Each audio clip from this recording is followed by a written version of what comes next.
The wine tasted of iron and ash. Blake Cole set the crystal glass down on the marble mantelpiece, his pale fingers lingering on the rim as candlelight flickered across the empty ballroom.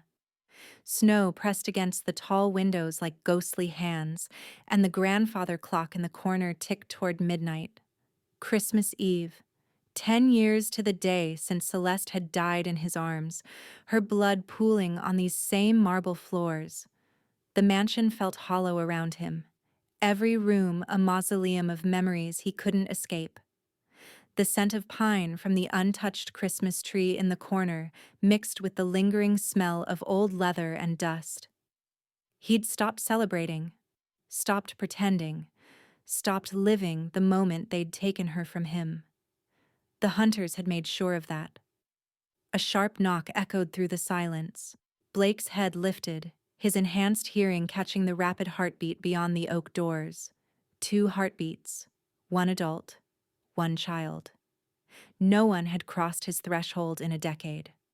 His hand moved instinctively toward the silver blade concealed beneath his black coat.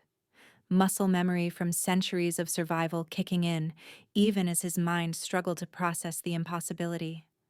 Another knock, more desperate this time. A woman's voice, breathless and afraid. "Please, I know you're in there. I have something that belongs to you." Blake crossed the ballroom in 3 silent strides, his boots making no sound on the marble. Through the peephole, he saw her, a young woman with dark hair plastered to her skull by melting snow, her arms wrapped around a girl who couldn't be more than 7. Both were shivering, their breath forming clouds in the bitter air. The woman's eyes darted over her shoulder as if expecting pursuit.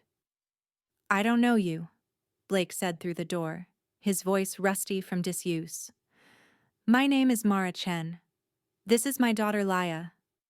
The woman's voice cracked. "I have a letter. It's written in Celeste's handwriting." The words hit Blake like a physical blow. He stumbled backward, his hand clutching the door frame. Celeste's handwriting. Impossible. She'd been dead for 10 years, her body burned to ash by the same hunters who destroyed everything he'd ever loved. "That's not possible," he whispered. "Please." Tears were streaming down the woman's face now. "They're coming for us. The hunters. They killed my mother 3 days ago, and they won't stop until they have Laya. My mother told me to find you, to bring you this letter. She said you were the only one who could protect us." Blake's hand hovered over the deadbolt. Every instinct screamed danger. He'd survived this long by trusting no one, by keeping the world locked outside these walls.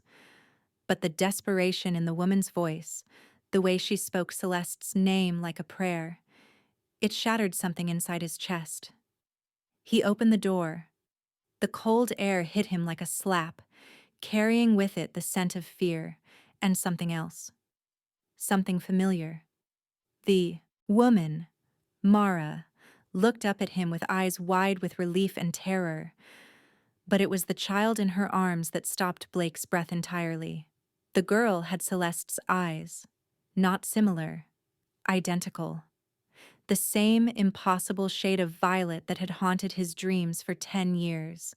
The same ethereal quality that had marked his wife as something more than human. The child stared at him with those ancient eyes, and Blake felt the carefully constructed walls around his heart begin to crumble.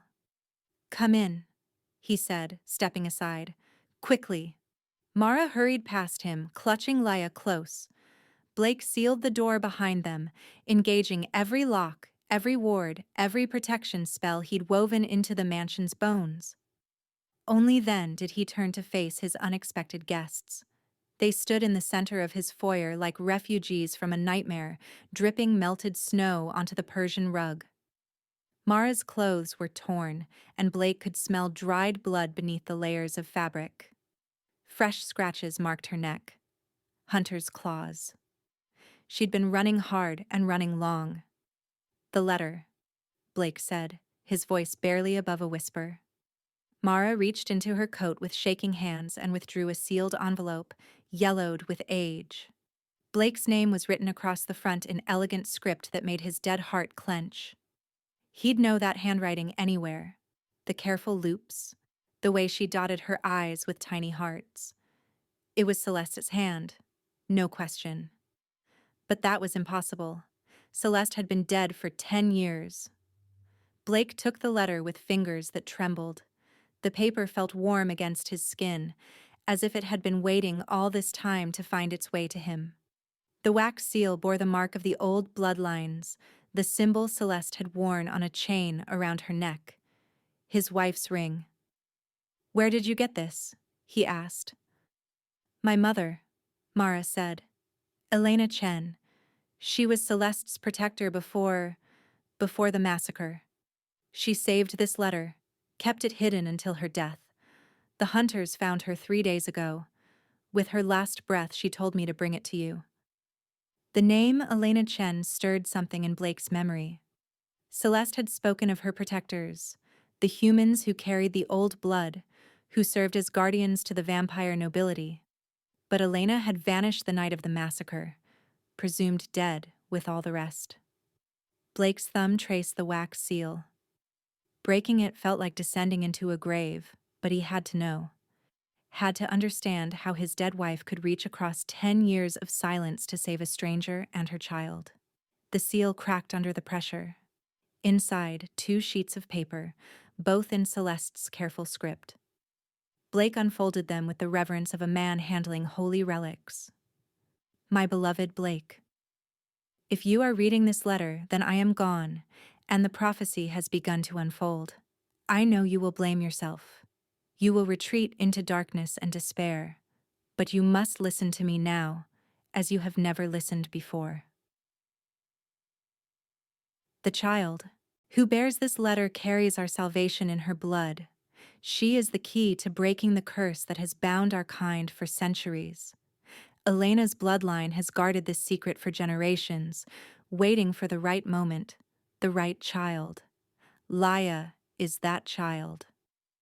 The hunters who killed me were not acting alone. They were sent by someone within our own court. Someone who fears what Laya represents. Protect her, Blake. She is our hope for redemption. I have seen what comes after. Light, my darling.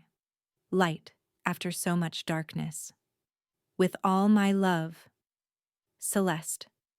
Blake read the letter 3 times before the words fully penetrated. A prophecy. A child with the power to break the vampire curse. Betrayal from within their own court. And Celeste, somehow knowing it all before her death. He looked up to find Mara watching him with desperate hope, while little Laya had wandered toward the Christmas tree, her violet eyes reflecting the candlelight like jewels. The child moved with an otherworldly grace that reminded Blake painfully of his wife. "She has Celeste's eyes," he said. Mara nodded. "My mother said the old blood runs strong in our family, that we were chosen to guard the secret until the time was right. And you believe that time is now? The hunters are hunting us specifically, not just any vampires or their allies. Us. They killed my mother to get to Laya. They'll never stop." Mara's voice broke. "I have nowhere else to go. No one else to turn to. Please." Blake folded the letter carefully, his mind racing. If Celeste was right, if this child truly carried the key to breaking the curse that condemned vampires to an existence of darkness and blood, then everything changed. His self-imposed exile, his decade of mourning, all of it became meaningless in the face of this possibility. But more than that, looking at Laya was like seeing Celeste again. Not reincarnated, but connected somehow. The same otherworldly presence, the same sense of ancient wisdom trapped in mortal flesh. "Who sent the hunters?" Blake asked. "I don't know," Mara said. "My mother died before she could tell me everything. But she said to trust no one from the old court. She said the betrayal came from within." Blake's jaw clenched. The old court. The vampire nobility who had once called him king, who had bowed and scraped and sworn eternal loyalty right up until the moment they'd sold him and Celeste to the hunters. He'd suspected treachery for 10 years but had never had proof. A sound reached his enhanced hearing, the distant rumble of engines on the mountain road leading to his estate. Multiple vehicles, moving fast. His blood ran cold. "How did you get here?" he asked sharply. "We stole a car," Mara said, "but it broke down about 5 miles from here. We walked the rest of the way." "Did you see anyone following you?" Mara's face went white. "No, we were careful. I thought we were careful." The engine sounds grew louder. Blake moved to the window and peered through a crack in the curtains. Headlights carved through the falling snow, at least 3 vehicles climbing the winding road toward his mansion. They'd found her trail, followed it straight to his door. "They're here," he said. Mara grabbed Laya, pulling the child close. "What do we do?" Blake's mind calculated distances, escape routes, defensive positions. His mansion was a fortress, but it was designed to keep out casual intruders, not a determined team of vampire hunters armed with modern weapons and ancient knowledge. "There's a safe room in the basement," he said. "Stone walls, blessed silver inlay, multiple exit tunnels. You'll be protected there." "What about you?" Blake looked at the letter in his hands, then at the child with Celeste's eyes. For 10 years he'd hidden from the world, wallowing in grief and guilt. But Celeste hadn't died in vain. She'd died protecting a secret, a hope, a future he'd never imagined possible. The sound of car doors slamming echoed across the snow-covered grounds. Boots crunched on gravel. They had minutes, maybe less. "I'm going to do what I should have done 10 years ago," Blake said, his voice hardening with resolve. "I'm going to—" The front windows exploded inward in a shower of glass and gunfire. Blake threw himself over Mara and Laya, shielding them as bullets tore through the air where they'd been standing.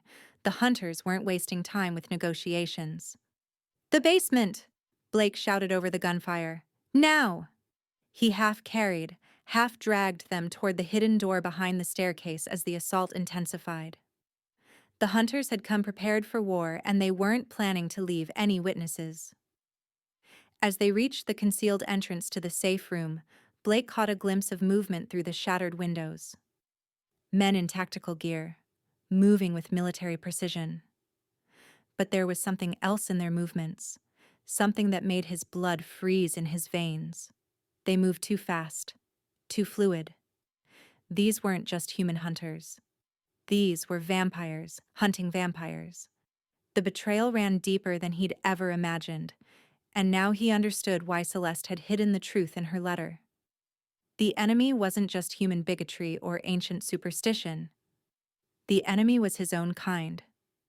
Blake slammed the safe room door behind Mara and Laya, sealing them in the blessed sanctuary below. But as he turned to face the intruders pouring through his broken windows, one terrible thought echoed in his mind. If vampires were hunting the child with Celeste's eyes, then the conspiracy that had killed his wife was still alive, still active, still. The gunshot that had shattered Blake's windows still echoed in his enhanced hearing as he pressed his back against the safe room door. The blessed silver inlay burned through his shirt, a reminder that sanctuary came with a price. Above him, boots thundered across marble floors and voices called out, in the clinical tones of trained killers. "Clear the ballroom. Check every shadow. No sign of them on the main floor. They're here. The thermal shows 3 heat signatures. Basement level." Blake's jaw clenched. Thermal imaging. These weren't desperate hunters stumbling through the dark. They were professionals with military-grade equipment.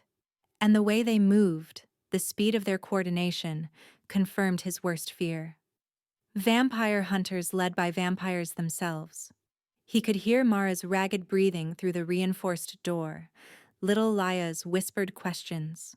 The child's voice carried that same musical quality that had made Celeste's laughter sound like silver bells.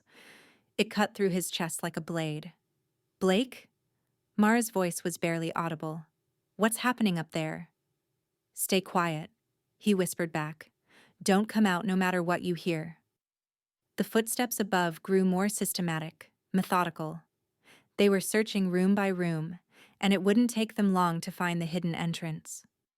Blake's fingers found the concealed weapons cache built into the wall. Silver-edged blades, holy water, wooden stakes that would kill him as surely as any other vampire. He'd prepared for this day, but he'd always imagined facing human hunters, not his own kind. A new sound reached his ears, the scrape of claws on marble. Something was wrong with that sound, though. Too deep, too deliberate. These weren't the desperate scratches of a cornered animal. They were being carved into his floor. A message. Blake crept up the basement stairs, each step silent as death. Through a crack in the door, he could see into his ravaged foyer. Glass littered the Persian rug like fallen stars, and snow drifted through the broken windows. But it was the figure standing in the center of the destruction that made his blood turn to ice. Marcus Valdez, Blake's former lieutenant, his most trusted advisor. The vampire who had stood at Celeste's funeral and wept tears of silver. He was dressed in tactical black now, silver weapons gleaming at his belt. But his face was exactly as Blake remembered. Aristocratic, cold, beautiful in the way that only centuries of vampiric perfection could create. "Hello, old friend," Marcus called out, his voice carrying easily through the mansion. "I know you're listening. I can smell your fear." Blake's hand tightened on the silver blade. Fear. Yes, he was afraid, but not for himself. Afraid for the child with Celeste's eyes, afraid that history was about to repeat itself in the worst possible way. 10 years of hiding, Marcus continued, stepping delicately over the broken glass. 10 years of mourning your precious queen. Did you really think we wouldn't find you eventually? We? Blake whispered to himself. How many of his former allies had turned traitor? As if summoned by his thoughts, 2 more figures emerged from the shadows of his ballroom. Elena Voss, her platinum hair gleaming in the candlelight, silver chains wrapped around her wrists like jewelry. And behind her, the mountain of a vampire Blake had once called brother, Stefan Kozlov, his scarred face impassive as stone. Blake's entire inner circle, the 3 vampires he'd trusted most in all the world, standing in his home like conquerors surveying their prize. "The thermal imaging shows them in the basement," Elena said, her voice honey-sweet and poisonous. "Shall I retrieve them?" "No need to rush," Marcus replied. "Blake will come to us. He always was predictable that way. Too noble for his own good." Stefan's laugh was like grinding granite. "Noble. Is that what you call abandoning your people for a decade? Hiding while the old bloodlines crumbled?" The words hit Blake like physical blows. He'd told himself he was grieving, recovering, planning. But the truth was simpler and more damning. He'd been hiding, running from responsibility, from leadership, from the very real possibility that he'd failed everyone who'd ever counted on him. "The child has the old blood," Marcus continued, and Blake could hear the hunger in his voice. "Elena's bloodline, the one Celeste died protecting. Do you have any idea what that blood can do, Blake? What power it carries?" Through the crack in the door, Blake watched Marcus run his finger along the marble mantelpiece where Blake's wineglass still sat. The vampire's expression was reverent, almost religious. "She can break the curse," Marcus whispered. "End the endless night. Free us from the hunger that drives us to kill. Your precious Celeste died for that secret, and now it's walked right into our hands." Blake's grip on the blade tightened until silver began to cut into his palm. They weren't here to destroy the child. They were here to use her. "The process will kill her, of course," Elena added casually. "The old blood must be drained completely to work the ritual. But think of what we could become, Marcus. What our kind could become. No more hiding in shadows, no more depending on human cattle. We could walk in daylight again. Little Laya would die. The child with Celeste's eyes would be murdered for her blood, just as Blake's wife had been murdered for the secret she'd protected. History repeating itself with mathematical precision. "Blake!" Marcus's voice turned sharp, commanding. "I know you can hear me. Come out and let's discuss this like civilized creatures. The child doesn't have to suffer. We can make it quick, painless, a small sacrifice for the greater good of our people." The greater good. Blake had heard those words before, 10 years ago, when these same 3 vampires had convinced him to attend the Peace Summit, where Celeste had walked into a trap. For the greater good of vampire-human relations, they'd said. For the future of their kind. He'd been such a fool. A new sound made Blake freeze, the soft whisper of the safe room door opening behind him. He spun around to see Mara emerging. From the blessed sanctuary, Laya in her arms. The woman's face was pale but determined, her jaw set with grim resolution. "No," Blake hissed. "Get back inside." "They're not going to stop," Mara whispered. "I heard what they said. About the blood. About killing her. They'll tear this place apart to get to us." She was right, of course. The safe room was a temporary measure at best. Given enough time, his former allies would find a way through any defense he'd constructed. They had forever to work with, and Blake was only one vampire against 3. "There's another way out," Blake said quietly. "The tunnel system leads to the old wine cellars, then to a cave system in the mountain. We can run forever," Mara interrupted. "And they'll keep following. My mother ran for my entire life, Blake. She died running. I won't let Laya live that way." Above them, Marcus's voice had taken on an edge of impatience. "Blake, you're trying my patience. The child's mother is mortal. She'll freeze to death in that basement long before we give up. Is that really how you want this to end?" Blake looked at little Laya, who was watching him with those impossible violet eyes. She seemed impossibly calm for a 7-year-old girl hiding from monsters. There was something ancient in her gaze, something that reminded him painfully of Celeste's final moments. "She's not afraid," he realized aloud. Mara followed his gaze to her daughter. "She hasn't been afraid since we left home. It's like she knows something we don't." Laya reached out then, her small hand touching Blake's cheek. Her skin was warm, almost fevered, and where she touched him, Blake felt something he hadn't experienced in a decade. Not just hope, but certainty. Purpose.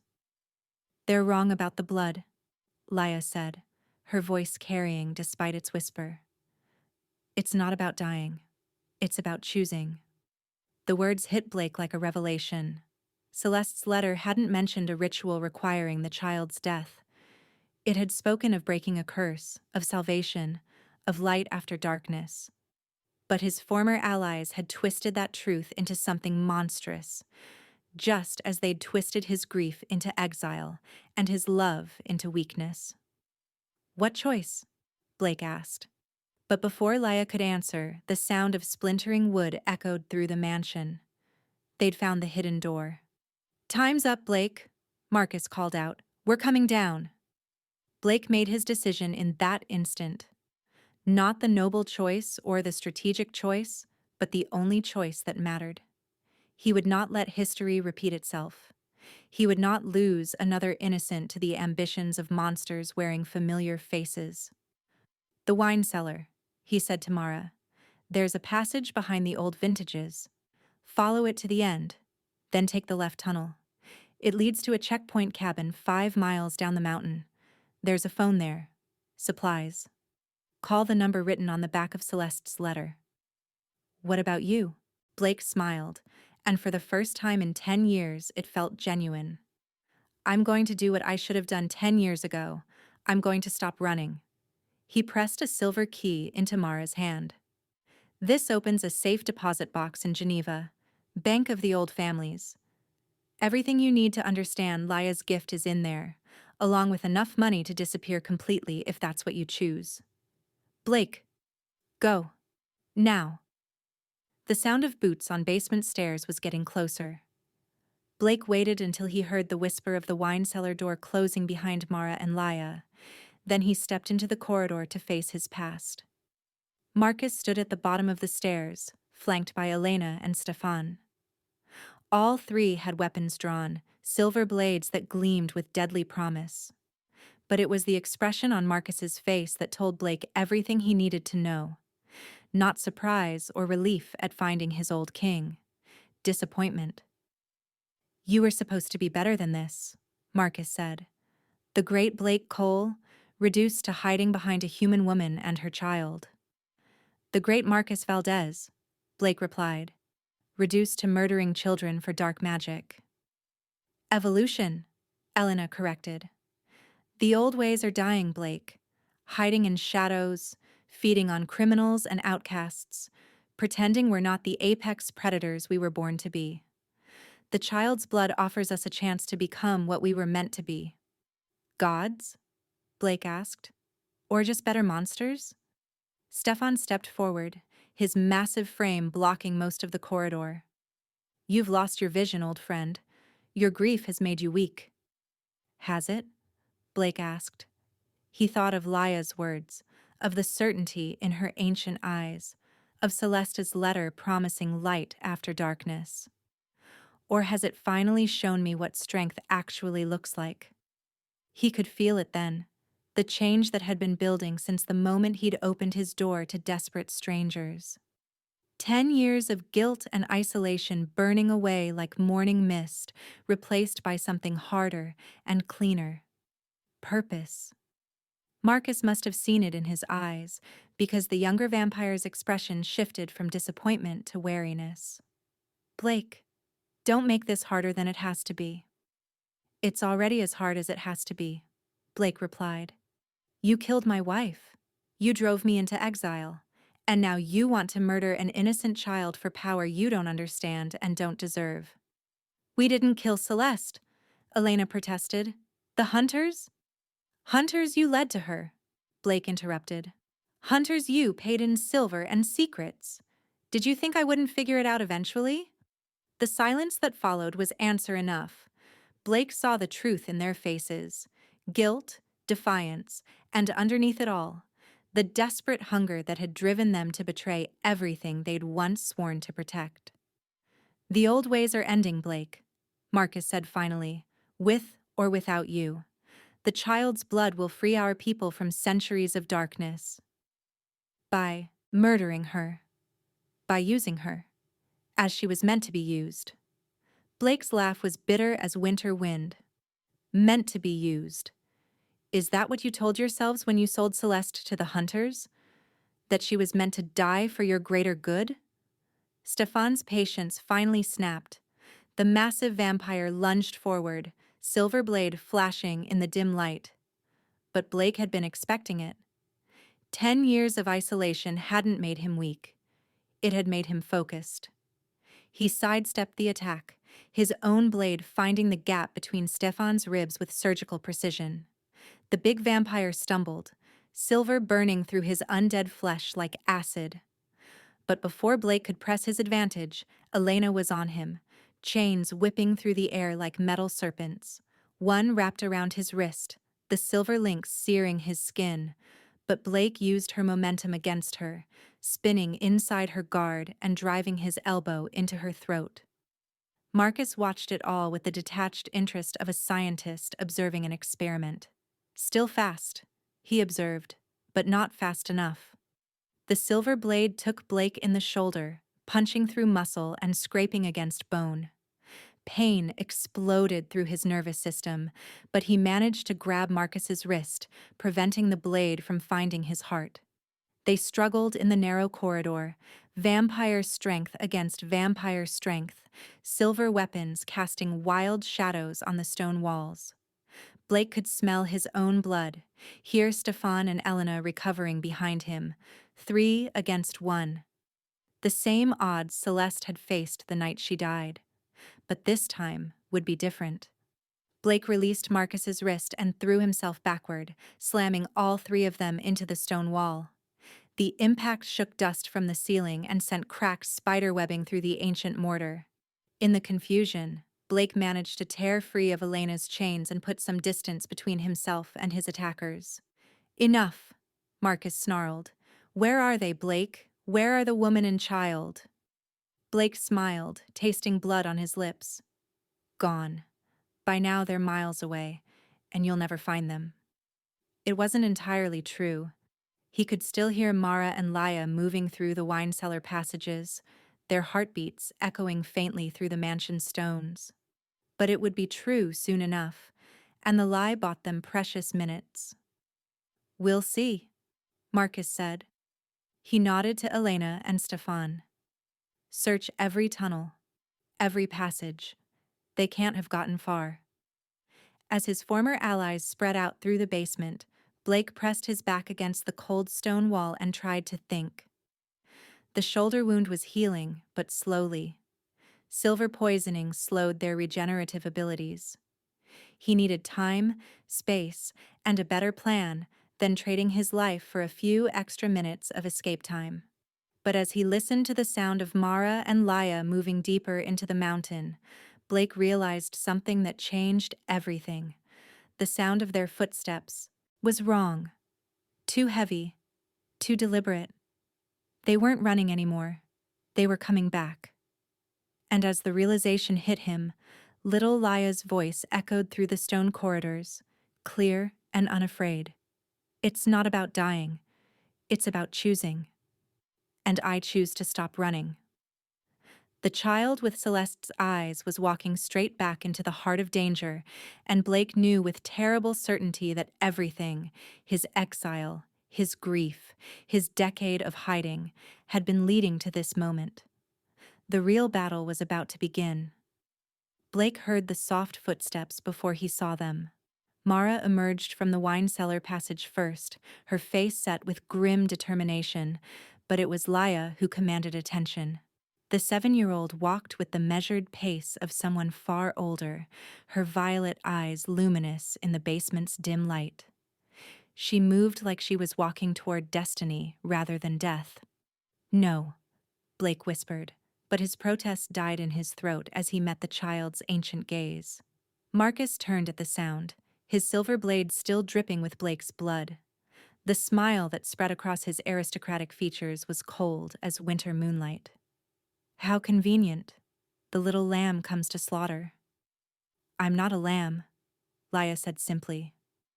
Her small hand found Blake's, and where she touched him, warmth spread through his undead flesh like liquid sunlight. "And you're not the wolves you pretend to be." Elena laughed, the sound sharp as breaking glass. "Listen to her. The child thinks she understands power."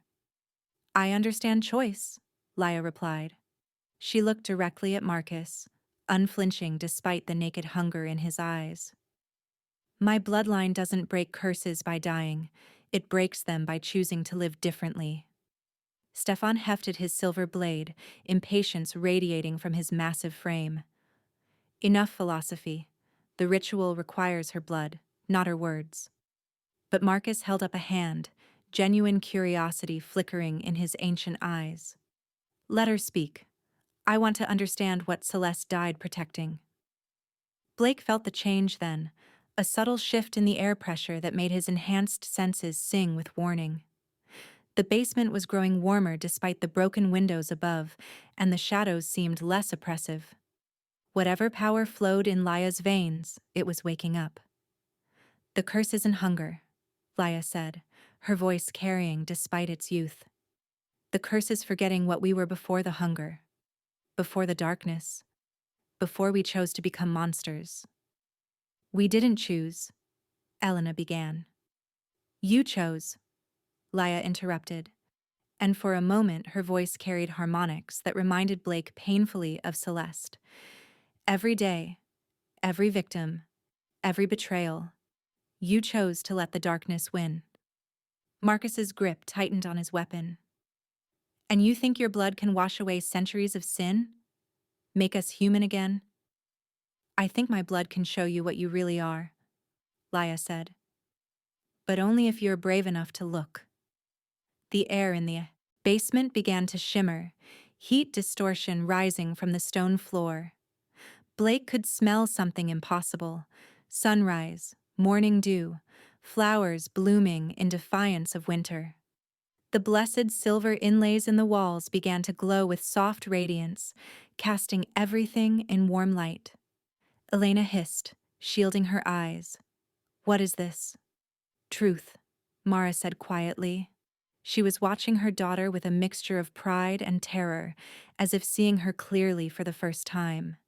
"This is what my mother died protecting. Not a ritual, not a sacrifice. A choice." The light grew stronger, and Blake saw his former allies clearly for the first time in decades. Beneath their perfect vampire features, beneath the cold beauty that centuries had carved into their faces, he could see what they had been. Marcus with laugh lines around his eyes, back when he'd been capable of joy. Elena with freckles across her nose, remnants of the farm girl she'd been before the turning. Stefan with gentle hands, before he'd learned to kill with them. "No," Stefan growled, but his voice cracked like a teenager's. "This isn't real." "It's the only real thing left," Blake said, understanding flooding through him. He looked at Laya, seeing not just Celeste's eyes but her gift, the ability to show others their true selves, to burn away the lies they told themselves about necessity and survival, and the greater good. Marcus raised his blade, but his hand was trembling. "Stop this. Stop it now." "I can't," Laya said simply. "You have to choose to stop seeing, and you're not brave enough." The light reached its peak, and Blake felt something shift inside his chest. The cold weight he'd carried for 10 years, grief, guilt, the crushing certainty that he'd failed everyone who mattered, began to crack like ice in spring. Beneath it, he found something he thought he'd lost forever: hope. "The blood doesn't change us," he said, the words coming from some deep place of understanding. "It shows us we can change ourselves." Marcus lunged then, desperation overriding tactical thinking. His silver blade swept toward Laya's throat in a killing stroke that would end the light, end the choice, end everything that threatened his comfortable darkness. Blake moved without thinking, vampire speed carrying him between the blade and the child. Silver punched through his chest, missing his heart by inches, and pain exploded through every nerve. But he caught Marcus's wrist and held it firm, preventing the killing blow. "You want her blood?" Blake asked, his voice steady despite the silver burning in his chest. "Then you go through me first." For a moment they stood frozen, predator and predator locked in deadly embrace. Blake could see the war in Marcus's eyes, hunger fighting against memory, darkness battling the growing light that showed him what he'd become. "Please," Marcus whispered, and Blake realized his old friend was crying. Silver tears that caught the impossible, sunrise light. "Please don't make me be human again. I can't carry what I've done." "You don't have to carry it alone," Blake said gently. "That's what family means." The blade fell from Marcus's nerveless fingers, clattering against the stone floor. The vampire who had been Blake's most trusted advisor, who had stood at Celeste's funeral and wept, who had spent 10 years convincing himself that betrayal was necessity, collapsed to his knees. Elena and Stefan stood motionless, weapons forgotten, staring at the light emanating from little Laya as if seeing the sun for the first time in centuries. The chains around Elena's wrists had fallen away, and Stefan's scarred hands were pressed against his face, shoulders shaking with suppressed sobs. "What happens now?" Marcus asked, his voice broken. Blake looked at Laya, whose violet eyes held infinite compassion. "Now we choose what comes next." The child stepped forward and placed her small hand on Marcus's silver hair. Where she touched him, the cold perfection of his vampire features softened, became more human, more real. "The curse breaks when you stop choosing to be cursed. The hunger will always be there," Laya said simply, "but you can choose what to do with it. You can choose to help instead of hurt, to protect instead of prey, to love instead of take. Marcus looked up at Blake, centuries of friendship and betrayal and forgiveness hanging between them. Can you ever trust me again? Blake helped his old friend to his feet, ignoring the silver wound that was slowly healing in his chest. I can choose to try. Around them, the impossible light began to fade, but the warmth remained. The basement felt different now. Not a tomb of past failures, but a foundation for something new. Elena and Stefan were helping each other stand, their weapons abandoned on the floor, their faces marked by tears and wonder. What about the others? Elena asked. The old bloodlines, the vampire houses? They won't understand this. Then we'll teach them, Blake said. He felt Celeste's presence then, not as a ghost, but as a promise kept. One choice at a time. Mara stepped forward, her arm around Laya's shoulders. My daughter can't save everyone, but maybe she can show them that salvation is possible. If they're brave enough to choose it, Laya added. Blake nodded, feeling the weight of leadership settling on his shoulders again, but this time it felt different. Not a burden, but a purpose. He thought of his mansion above them, broken windows letting in the winter air. It would need repairs, but it would also need to become something new. Not a fortress against the world, but a lighthouse for those lost in darkness. The old families will come, Stefan said, practical as always, even in transformation. When word spreads about what happened here, they'll want to see for themselves. Let them come, Blake said. He looked at Laya, who smiled up at him with Celeste's eyes and her own ancient wisdom. We'll be ready. As they made their way up from the basement, Blake caught a glimpse of the Christmas tree still standing in his ballroom, somehow untouched by the violence. Its lights twinkled in the pre-dawn darkness, and he realized that for the first time in 10 years, he was looking forward to Christmas morning. Not because the past had been erased or the future was certain, but because he had finally learned the difference between surviving and living, between carrying guilt and carrying hope. And as Laya slipped her small hand into his, Blake Cole, former vampire king, exile, guardian, chose to believe in second chances. The eternal night was ending, one choice at a time.